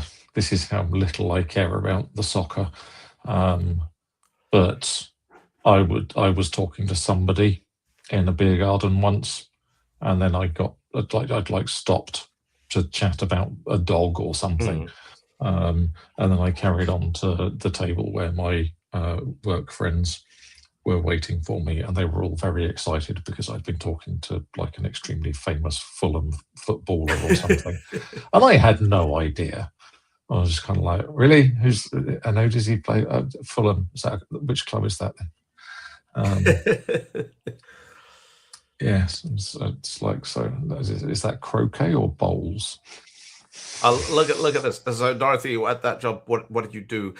So they were, when I first started building web apps after university, so this is back in 2000, they approached my company that I worked for to turn their CD-ROM into an interactive website, because they had a sort of web version of it, but it wasn't very good. So migrated all their data from FileMaker, DB something, into SQL Server and classic ASP and all that. And so yeah, I was webmaster, and then I was the dev lead, and then I was the systems architect, and yeah, and I was there for about 15 years. And yeah, it was quite, it was, most of the time, it was quite interesting, because it was a really interesting domain with a lot of very, very entertaining people. Yes. Cool. All right. I love the way Okay. it says the remaining items are straightforward extractions, 5 minutes work each. It's like 5 minutes. No. Yes. Right. Okay, cool. So that has created So, yeah. fixes.md. So now you can exit and switch back to Brian. Yeah. Yep. So now we go back over to Brian. This is Brian, isn't it? Yeah, that's Brian. Reload and all say- the things.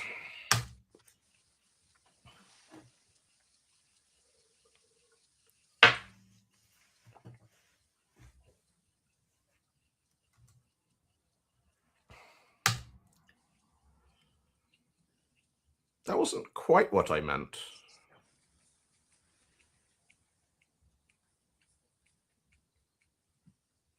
Oh, he's doing a .NET clean. Yeah. You shouldn't need to reload all the things because you haven't actually sort of exited No, out. we have fixes.md is new.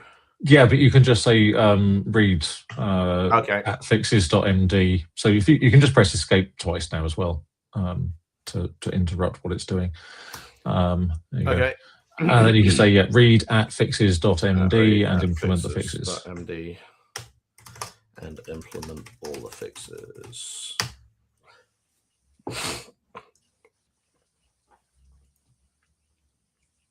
Have you done a sort of, A/B comparison on getting the QA engineer and the developer to communicate via Markdown files as opposed to just getting Claude to fix it?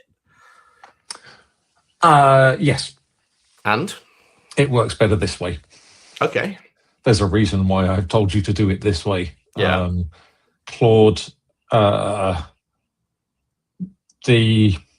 think it's something to do with like context pollution or whatever. It's very difficult to convince it that something that's in its context window is wrong.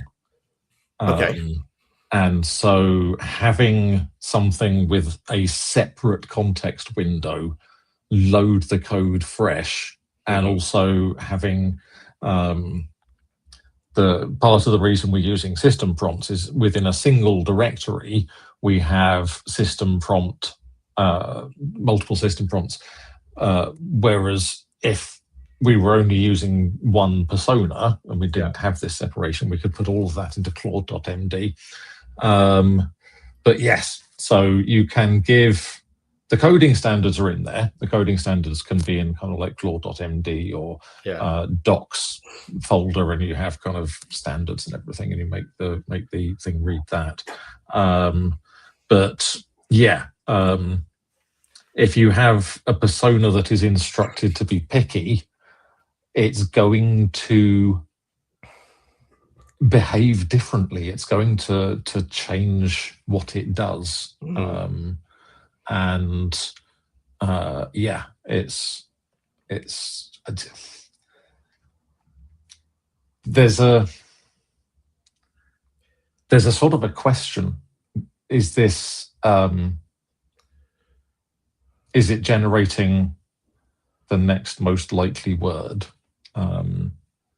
And interestingly, somebody, yesterday, day before, launched a new sort of LLM, but instead of word by word, it's actually using diffusion. So it generates an entire block of text and then changes it and changes it until it makes sense. It's really quick. It's like so much faster than waiting for an LLM to generate a bunch of tokens. So LLM has a question. What happens when you run out of tokens halfway through? Which I replied in chat and then remembered that chat goes to 4 different places. You stop. So yes, you do /exit and then you leave that tab because it will give you the command that you need to resume. Although actually with Claude Code, if what you want to resume is the previous session, you can just run Claude space -- resume. And after the context window is reset, and it'll tell you, I think mine is 4 p.m. after I ran out because I started at just after 11 o'clock this morning. But it tells you when you can restart, and you exit, and then you do Claude -- resume later on, and you carry on. Starship has suggested use Jekyll for your Markdown context engineering. I'm a little confused as to what that means because I've used Jekyll a lot, but Jekyll publishes Markdown to HTML. If it's the same Jekyll that I'm thinking of, I'm not quite sure how that would work. I mean, Jekyll. Starship, if you posted a link to something about that or to a GitHub repo or something, we would not consider it spam. Yeah. But it may also come through. If you know what we got set up. If you obfuscate it and just put like a GitHub repo organization and repo or path or something, we won't frown upon it unless I go and look at it and decide that I hate it because it uses Jekyll and Jekyll uses Ruby and I have opinions. Yeah, but you don't need to touch Ruby anymore. Well, you can just get an AI to do it for you. Even then, is that not against the Geneva Convention? Do AIs have rights? So one of the things on my list of when AI is good enough that you can just like burn a day's worth of tokens is please port Jekyll to .NET and just make it good. Just that's it. Completely like for like, bug compatible. Yes. Which I think it would struggle because it pulls in so many Ruby gems, including a lot which are actually built in C. But meh, you know. So yes, Robert Lender's 8755.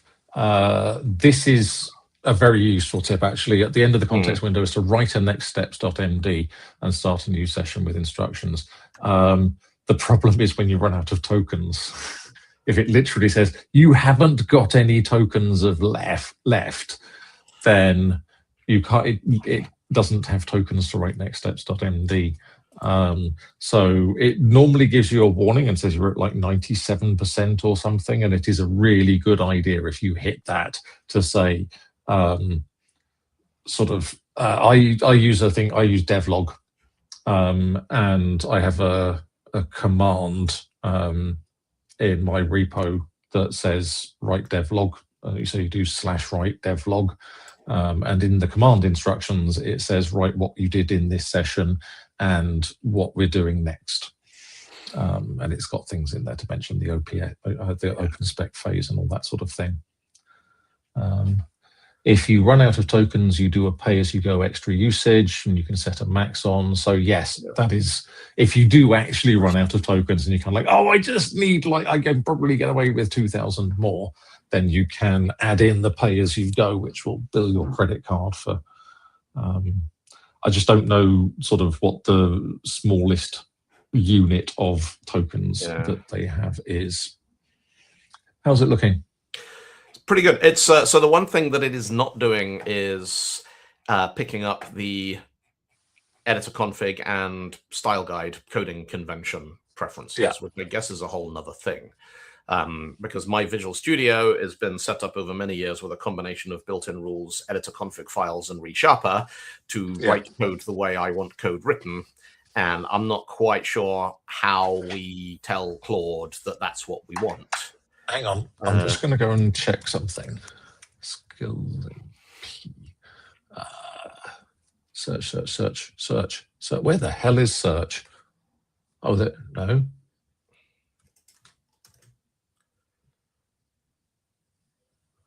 Okay, editor config. And I have got completely white on white menus.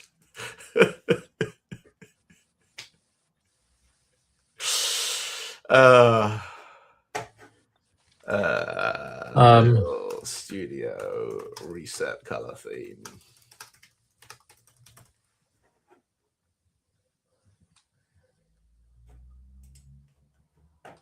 So yeah, I mean, one thing you could do is add an instruction in developer.md and tell it that it should run .NET format at the end of every. So it's picking up .NET format.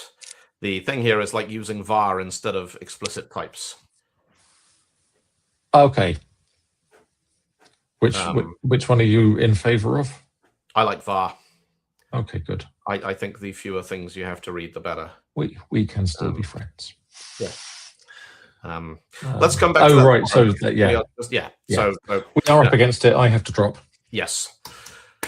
Yeah, so tomorrow we'll figure out how do you get it to obey your preferences when it comes to formatting bits of code and using var instead of this and that, and not putting underscores on private members, because I'm not a fan of that either. But yeah, it looks like today it's implemented phase 2, and that's pretty solid. Yeah. And a bit of cursory testing says that it works. All right. Excellent. Thanks for tuning in, folks. Same time tomorrow, I think. Yes. Although I will be in Eli's kitchen having eaten burritos because it's Friday. Burrito Friday. Burrito Friday. So yes. Rightio. I'm off to learn how to play Perfect Strangers by Deep Purple. Awesome. Yes. See you tomorrow. Bye.